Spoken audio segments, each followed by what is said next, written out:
Alguém me explica o que está acontecendo? Por que tem tão pouca gente falando sobre o caso de Arroio Grande? E por que os grandes influencers estão com medo, aparentemente? Tem algo minimamente estranho acontecendo ao redor desse caso de Arroio Grande. O que vocês sabem que eu não sei? Até agora eu não vi nada de absurdo que tenha acontecido e que justifique essa ação do Estado. O que tem rolado são várias falsas acusações vindas até da parte do próprio governo, criando narrativas que já foram todas desmentidas. Então quem tiver o mínimo de interesse pode ir atrás para ver que todas essas acusações são falsas, mas o pessoal parece que tá com medo de alguma coisa, ou tá sabendo de algo que eu não estou sabendo. Vocês podem me dizer o que é? Porque até quando eu lancei o primeiro vídeo falando do caso, veio uma influencer me dizer: tem mais história nisso aí, e eu perguntei o que era e ela não quis me dizer. Então, assim, eu não sei que tipo de narrativa que ela tá acreditando, não sei do que se trata, eu tentei entender, não quis me explicar, então eu achei meio suspeito. Então, só pra levantar rapidamente, as acusações de casa insalubre já foi desmentido, cárcere privado já foi desmentido, parto domiciliar, sim, partos acontecem em qualquer lugar, né? Não é que a criança fala assim: ah, estou em casa, não vou nascer. Registro, né, que as pessoas acusam também, eles tentaram registrar, mas por ter sido um parto em casa, que só estavam os dois, o cartório não deixou registrar. Então, assim, eles tiveram a intenção de registrar e foram barrados pela burocracia do governo. Então, achar que isso é um problema, a pessoa já tem um miolo a menos, né? O fato deles serem vegetarianos também não é crime. Amamentação. A mãe ainda estava amamentando. Uma pessoa amamentar a filha até os 2 anos de idade é uma prova de que ela cuida da criança. Então, principalmente por ser vegetariano, o fato dela estar amamentando é um bom suplemento para a saúde da criança, né? Então ela foi retirada, ela sofreu um desmame agressivo e do nada foi desmamada pelo Estado. Então eu queria saber o que esses influencers estão alegando, porque todos esses pontos, desculpa, mas em que mundo vocês vivem que isso é realmente um problema? Ah, é diferente. Sim, são diferentes daí. Ser diferente é crime agora? Ser diferente não pode ter família? Se tu não concorda com o combo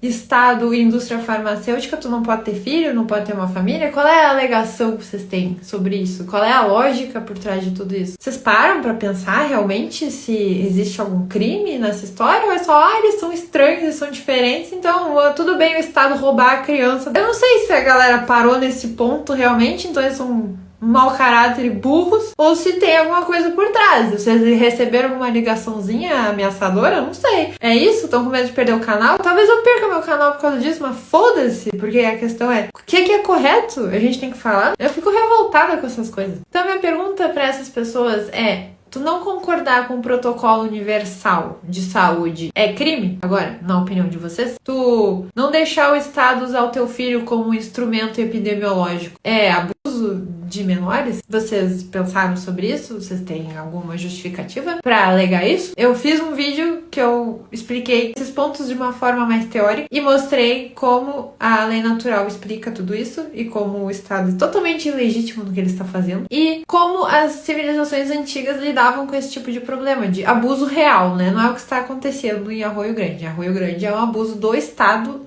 perante o cidadão. E a questão que fica é: se eu não sei quem tem razão, eu vou ficar do lado dos pais. Porque, na minha concepção, um pai e uma mãe têm mais interesse pelo bem da criança do que o Estado. Se eu estou na dúvida, o Estado perde, em todas as hipóteses. Mas o Estado colocou a criança numa casa de passagem que tem histórico de 11 estupros e um assassinato, e que tem o logotipo com um símbolo que é usado como código por pedófilos.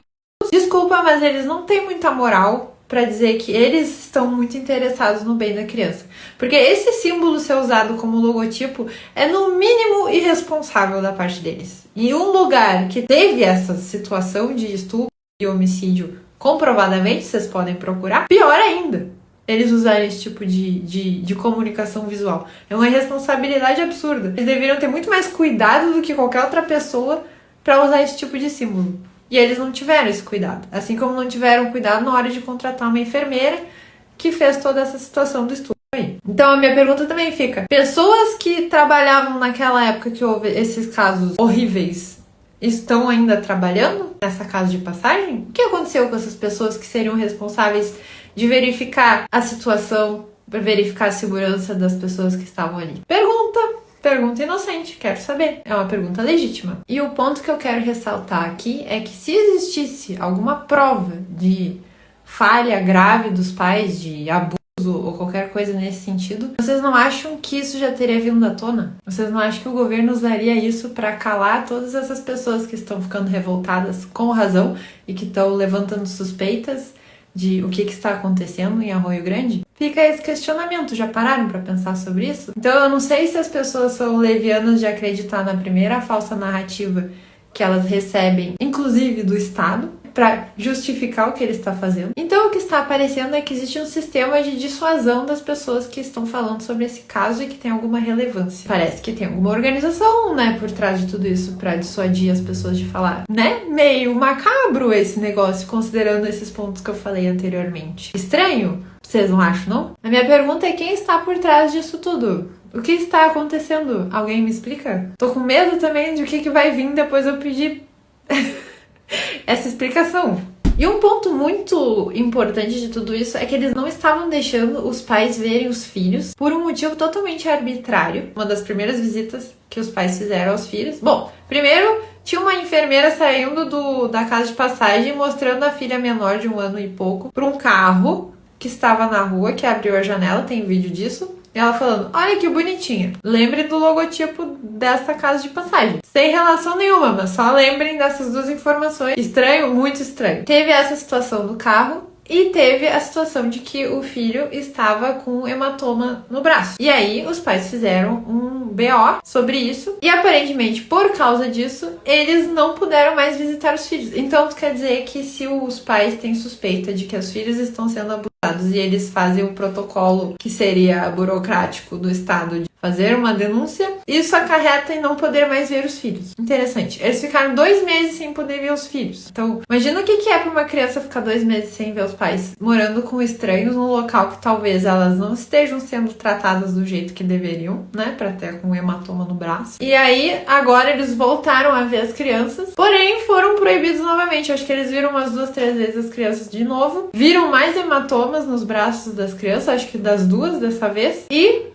agora foram proibidos novamente porque tinha uma figura pública que estava lá na praça, tipo, próximo à casa de passagem, documentando. Mas não tinha nada a ver com eles. O casal estava visitando os filhos. Agora, se tem um terceiro que está perto da redondeza do local, aí a família é proibida de ver os próprios filhos por causa de ação de terceiros. Tipo, se isso não é abuso de autoridade, eu não sei o que é. Então, o que eu tô levantando aqui nesse vídeo são perguntas legítimas, não é loucura da minha cabeça, são coisas óbvias que qualquer pessoa com 2 neurônios deveria estar se perguntando. E num caso totalmente não relacionado ao que eu estou falando, vocês lembram do filme Som da Liberdade, que foi atacado pela mídia? A quem interessa calar esse tipo de coisa?